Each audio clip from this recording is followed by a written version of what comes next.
悄悄话。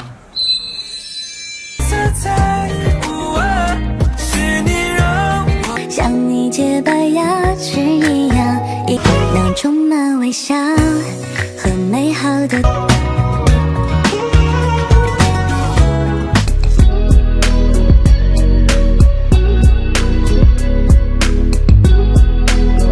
Waktu terus berlalu, proses perancangan game di perusahaan Jiasu berjalan dengan baik. Dan selama masa ini, dia sangat sibuk. Menjelang akhir semester, Sangsi terus memikirkan perkataan Jiasu sebelumnya dan berharap dia akan segera mendapatkan penjelasan. Setelah ujian, Sangsi mengajak teman-temannya untuk bersantai dan semua orang setuju. Jiami menyanyikan lagu cinta di atas panggung untuk Sangsi, tetapi terabaikan ketika Jiasu menelpon. Sangsi yang sedikit mabuk mengatakan bahwa dia ada di bar bersama teman-temannya, dan Jiasu bergegas untuk menjemputnya. Melihat Sangsi keluar, Jiami segera mengikutinya. Jiasu datang ketika Jiami berusaha membantu Sangsi yang terlalu banyak minum. Jiasu segera mengambil alih, dan Jiami tidak punya pilihan selain pergi setelah Sangsi berkata bahwa dia adalah kakaknya. Sangsi yang mabuk mulai merasa mual, sehingga Jiasu menggendongnya. Di malam itu, Sangsi mengungkapkan sebuah rahasia bahwa dia menyukai seseorang. Sangsi tidak mengatakan siapa orangnya, hanya saja dia menjelaskan bahwa orang itu bersikap baik pada semua wanita, dan itu membuatnya sedih. Jiasu tidak tahu siapa orang yang dibicarakan Sangsi, tetapi dia merasa tidak nyaman dengan pengungkapan ini. Jiasu mengantar Sangsi pulang ke asrama, dan keesokan harinya Sangsi terbangun dengan kesal, memikirkan apa yang terjadi kemarin, terutama ketika dia tidak sengaja memuntahi Jiasu. Teman-teman sekamarnya sangat heboh. Mereka sering mendengar cerita tentang Jiasu, tetapi tidak pernah menyangka bahwa dia setampan itu. Sangsi memutuskan untuk pulang ke Nanu selama liburan akhir semester. Dia sudah membeli tiket, dan Jiasu yang mengetahui itu datang ke asrama untuk mengantarnya ke bandara. Saat dia memasukkan barang bawaannya ke dalam mobil, Jiangmin tiba-tiba datang untuk berbicara dengan Sangsi dan mengungkapkan perasaannya. Sangsi bingung, tapi kemudian dia teringat dengan nasihat Jiasu tentang cara menolak perasaan yang baik dan benar. Jiangmin menerima penolakannya dengan lapang dada. Setelah Sangsi mengucapkan terima kasih dan menjelaskan bahwa dia sudah menyukai seseorang, Jiasu menyaksikan semuanya dari kejauhan dan berpikir bahwa pria itu adalah orang yang disukai Sangsi. Anehnya, Jiasu terlihat cemburu sepanjang perjalanan menuju bandara, dan ini adalah bukti bahwa dia mulai menyukainya. 约好了要去。跟谁去的？室友。那昨天送你出来的那个男孩给你送汉堡的，那个也是你舍友吗？ Sangsi menghabiskan waktu liburannya di rumah. Sementara itu, Qianfei datang untuk makan malam bersama Jiasu. Dalam perjalanan bisnis pertamanya di kota Yihe, Jiasu menceritakan sedikit tentang kisah percintaannya. Berkata bahwa dia sedang tertarik pada gadis muda yang sayangnya sudah menyukai seseorang. Jiasu menjelaskan bahwa gadis itu menyukai pria yang bersikap baik pada semua wanita. Bukankah itu kau, kata Qianfei, bahwa mungkin pria yang disukai gadis itu adalah Jiasu, karena dia juga bersikap baik pada semua wanita. Jiasu menyangkal pada awalnya, tapi kemudian dia memutuskan untuk mencari tahunya dengan hati-hati. Jiasu pergi ke kota Nanu untuk menghadiri pernikahan Qianfei. Sangsi terkejut saat melihat Jiasu mengenakan dasi pemberiannya, dan sepanjang pertemuan dia selalu bercanda. Mengakui Sang Yang sebagai kakaknya membuat Sangsi semakin kebingungan. Jiasu menggunakan kesempatan ini untuk mengetahui perasaan Sangsi, sehingga dia mengamati setiap tingkah lakunya. Melihat bagaimana Sangsi sering salah tingkah dan membuat alasan yang tidak konsisten, Jiasu berpikir bahwa Sangsi memang tertarik kepadanya. Setelah makan, Sang Yang menolak untuk pulang. Sangsi mau tidak mau mengucapkan selamat tinggal pada semua orang. tetapi Jia-su menawarkan diri untuk mengantarnya pulang. Pada malam itu, untuk pertama kalinya, Jia-su memanggil Sang-si dengan nama panggilannya Sisi. Membuatnya tertegun sejenak. Setelah mengantar Sang-si pulang, Jia-su memberinya hadiah tahun baru, berupa gelang dengan inisial nama terukir di atasnya. Pandangan Jia-su tampak tidak biasa pada malam itu, membuat Sang-si bertanya-tanya, apa yang terjadi kepadanya. Sang-si mencari tahu makna memberikan gelang, tapi dia kecewa setelah membaca artikel yang menyebutkan bahwa itu hanya wujud perhatian dari orang yang lebih tua, dan karena itu dia tidak mau memakainya. Di samping itu, Jia-su berjuang sepanjang malam untuk mendapatkan tiket penerbangan yang sama dengan Sang-si, agar dia bisa kembali ke Yehe bersamanya. Di bandara, Jia-su bertemu dengan teman sekelas SMA-nya yang secara tidak sengaja menyinggung Xiaoying dan berkata bahwa Jia-su berpacaran dengannya. Jia-su segera menyangkalnya dan Sang-si pura-pura santai saat bertanya tentang itu. Dia akhirnya tahu bahwa Xiaoying adalah wanita yang pernah menyiram Jia-su di kafe. Jia-su menjelaskan bahwa jika dia punya pacar, dia akan mengenalkannya terlebih dahulu kepada Sang-si. Mendengar perkataan itu, Sang-si terkejut dan menyadari bahwa Jia-su tidak pernah melupakan janjinya. Kemudian dia bertanya tentang wanita yang pernah dibawa Jia-su ke bandara. Saat itu, Jia-su tersenyum, melihat Sang-si tampak cemburu dan malu-malu. Dia semakin yakin bahwa gadis itu memang menyukainya. 江颖是谁啊？是答应过你吗？如果我交女朋友了，会先带给你看的。 Merasa telah mendapatkan lampu hijau, Jia-su memutuskan untuk mengejar Sang-si terlebih dahulu untuk menjaga harga dirinya. Dia menerima segala bentuk masukan dari teman-temannya tentang cara mendapatkan hati seorang wanita. Langkah pertama yang harus dia lakukan adalah mempertemukan Sang-si dengan Siyun, wanita yang pernah dia bawa ke bandara saat itu.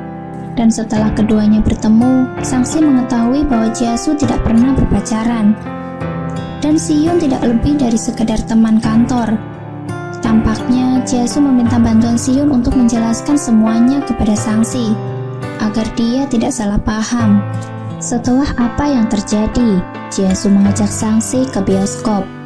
Namun kencan pertama itu tidak berjalan lancar ketika Sang-si tidak sengaja meneguk minuman yang mengandung susu dan membuat alerginya kambuh. Jia-su segera menukar minumannya, dan sepanjang hari itu Sang-si mengalami ruam dan membuatnya harus dibawa ke rumah sakit. Setelah memberikan obat kepada Sang-si, Jia-su ingat bahwa dia pernah memberikan susu padanya di masa lalu. Sang-si berbohong, berkata bahwa dia memberikan susu itu pada temannya. Sepulangnya ke asrama, semua orang menunggu kabar terbaru dari Sang-si. Kencannya memang tidak berjalan lancar, tetapi Sang-si senang karena Jia-su tampak menyukainya. Bagaimanapun, teman-teman Sang-si ikut berbahagia. Mereka sudah mengikuti perkembangan ceritanya, dan setelah kejadian ini, mereka mencoba membimbingnya dalam hal percintaan. Pada hari ulang tahunnya, Sang-si berdandan cantik untuk bertemu Jia-su.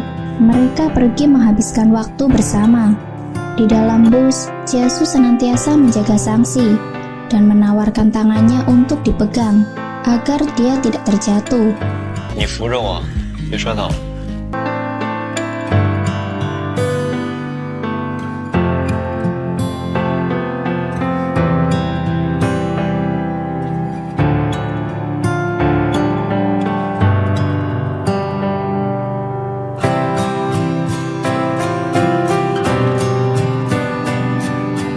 Keduanya pergi ke bioskop untuk menonton film yang gagal mereka lihat terakhir kali.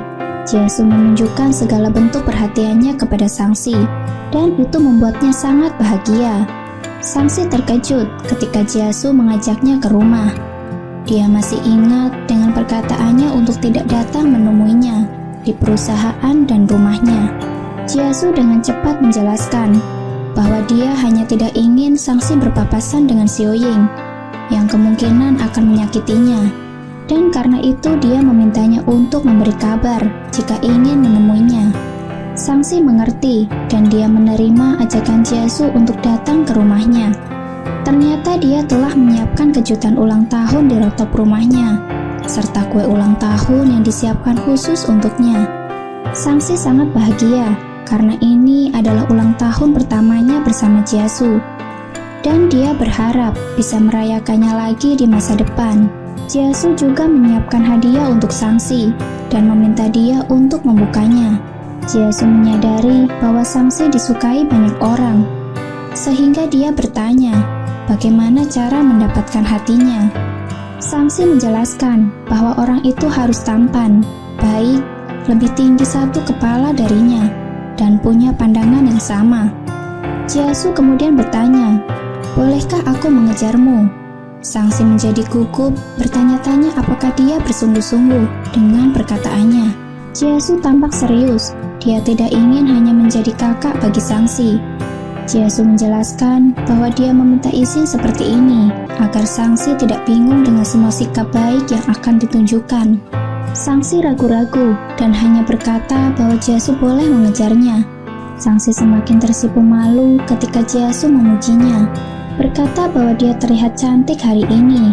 Suasana menjadi santai, sampai akhirnya Sangsi pulang membawa kue buatan Jia-su ke asrama, di mana teman-temannya telah menyiapkan kejutan untuk ulang tahunnya.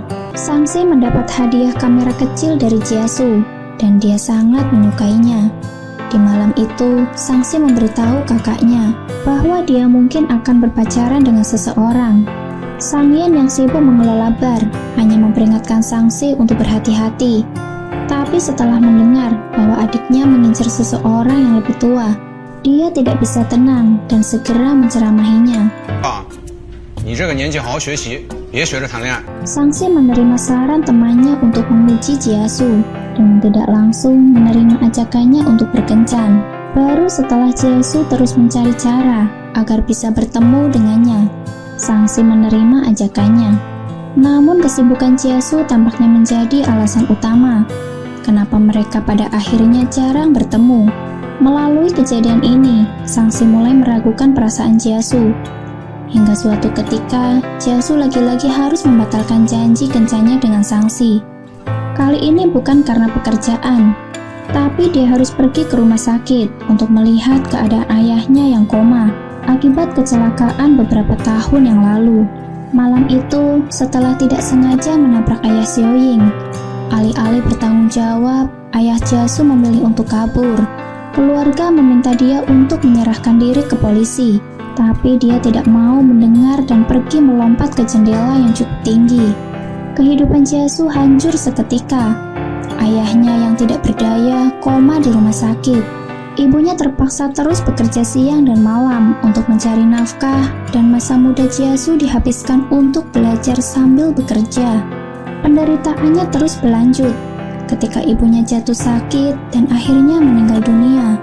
Setelah mengunjungi ayahnya, Jia-su pulang ke rumah dengan wajah yang lelah. Meski dia sangat ingin beristirahat, dia memilih untuk pergi ke asrama, berpikir bahwa itu satu-satunya kesempatan untuk bertemu dengan Sangsi. Jia-su sering melewatkan janji, tetapi Sangsi cukup dewasa untuk memahami dan memakluminya.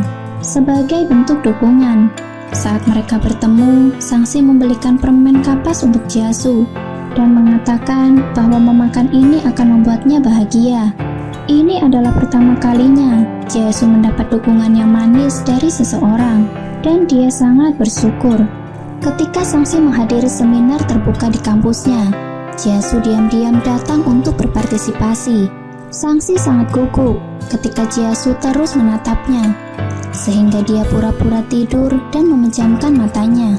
Jia-su mendekatkan wajahnya pada muka Sangsi dan mencolek pipinya. Sangsi berpikir dia menciumnya tanpa peringatan, dan Jia-su dengan sengaja menanyakan apa yang dia lakukan barusan. Alih-alih menjawabnya dengan kata-kata, Sangsi meminta Jia-su untuk mendekat, lalu mencium pipinya. Dengan malu-malu Sangsi berkata bahwa meskipun dia telah melakukan ini, dia masih belum mau menerimanya. Jia-su terus menggodanya sepanjang sisa waktu dalam kelas. 那我刚刚干嘛了？过来的，小声点说。杨小花。